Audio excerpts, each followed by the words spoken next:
Hi నమస్తే, welcome to sigma 9. నేను మీ బ్రహ్మేంద్ర. అహోబిలం శ్రీ లక్ష్మీ నరసింహస్వామి. అహోబిలం నంద్యాల జిల్లా ఆళ్లగడ్డ మండలానికి చెందిన పట్టణం.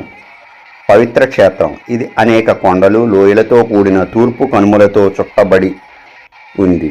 ఇది మండల కేంద్రమైన ఆళ్లగడ్డ నుండి 22 కిలోమీటర్ల దూరంలోనూ, సమీప పట్టణమైన నంద్యాల నుండి 60 కిలోమీటర్ల దూరంలోనూ ఉంది. ప్రసిద్ధి చెందిన అహోబిలం మఠ లక్ష్మీ నరసింహస్వామి ఆలయం కారణంగా ఇది ఒక పుణ్యక్షేత్రంగా పేరొందింది. ఇది సింహముఖ రూపంలో ఉన్న విష్ణు అవతారమైన నారసింహుడు ఆరాధనకు ప్రధాన కేంద్రంగా ప్రసిద్ధి చెందింది. ఆయనతో పాటు ఆయన సహచర్య అయిన ప్రత్యాంగిర లక్ష్మీదేవి అవతారం కూడా ఇక్కడ ఆరాధించబడుతుంది. నరసింహునికి అంకితమైన 9 హిందూ దేవాలయాలు, పుణ్యక్షేత్రాలలో ఇది ఒకటి. ప్రధాన గ్రామం, ఆలయ సముదాయం దిగువ అహోబిలంలో ఉన్నాయి. తూర్పు దిశలో సుమారు 8 కిలోమీటర్ల దూరంలో ఉన్న ఎగువ అహోబిలంలో ఒక లోయలో మరిన్ని ఆలయాలు ఉన్నాయి. ఈ క్షేత్రానికి అనేక ప్రాంతీయ వంశాల నుండి చారిత్రక ఆశ్రయం లభించినట్లు ఆధారాలు కూడా ఉన్నాయి. వాటిలో ముఖ్యమైనది విజయనగర సామ్రాజ్యం యొక్క ఆశ్రయం. చరిత్ర చూసుకుంటే 16వ శతాబ్దానికి ముందు అహోబిలం చరిత్ర స్పష్టంగా తెలియదు. అహోబిలం గురించి ప్రాచీన సాహిత్య సూచనలలో ఒకటి 9వ శతాబ్దానికి చెందిన తమిళ భక్తి గ్రంథం పెరియ తిరుమొళిలో కనిపిస్తుంది. ఈ గ్రంథాన్ని తిరుమంగై ఆళ్వార్ రచించారు. ఇందులో అహోబిలం ప్రశంసించబడినందున ఇది 108 ప్రామాణిక దివ్య దేశాలలో ఒకటిగా గుర్తింపబడింది.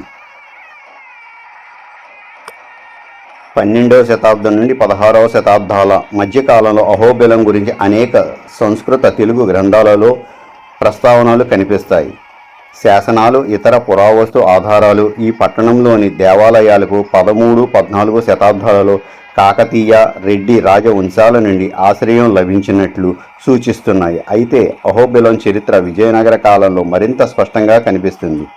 15వ శతాబ్దంలో సాళువ వంశ పాలకులతో ప్రారంభమై 16వ శతాబ్దంలో తులువ వంశ పాలకులచే ఈ క్షేత్రానికి విశేష ఆశ్రయం లభించింది.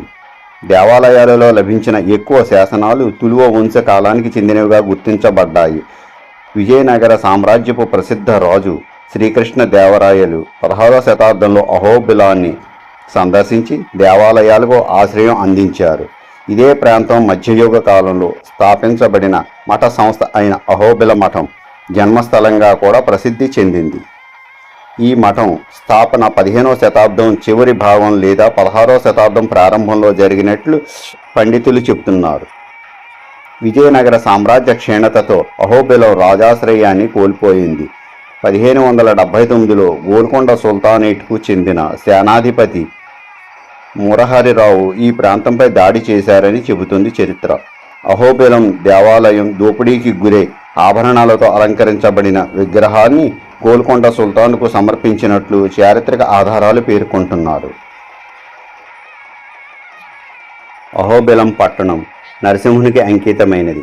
10 ఆలయాలకు నిలయంగా ఉంది. నరసింహుడు విష్ణువు యొక్క నరసింహ అవతారం, మనిషి సింహరూపం.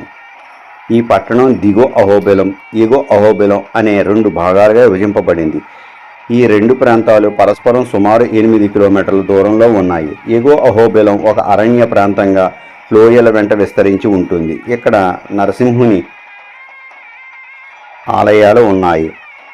అహోబిల నరసింహ, భార్గవ నరసింహ, జ్వాలా నరసింహ, యోగానంద నరసింహ, చత్రవాట నరసింహ, కరంజ నరసింహ, పావన నరసింహ, మాలలో నరసింహ, వరాహ నరసింహ.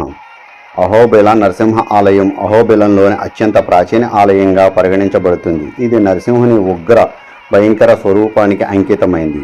దిగువ అహోబిలం పట్టణంలోని జనసాంద్రత ప్రాంతానికి సమీపంగా ఉంది. ఇక్కడ ప్రధాన తీర్థయాత్ర క్షేత్ర ప్రహ్లాద వరద ఆలయం. ఈ ఆలయం ప్రధానంగా 16వ శతాబ్దానికి చెందింది. దీని నిర్మాణం 15, 16 శతాబ్దాలలో సాళువ నరసింహదేవరాయలు పాలన కాలంలో ప్రారంభమైనట్లు భావిస్తున్నారు. అహోబిలంలో నిర్మించబడిన ఆలయాలలో ఇది చివరిది. ఇది నరసింహుని సౌమ్య శాంత రూపానికి అంకితమైంది. అహోబిలంలో లభించిన ఎక్కువ శాసనాలు ఈ ఆలయంలోనే కనిపిస్తాయి. Please subscribe sigma 9. షేర్ చేయండి, లైక్ చేయండి. Thank you.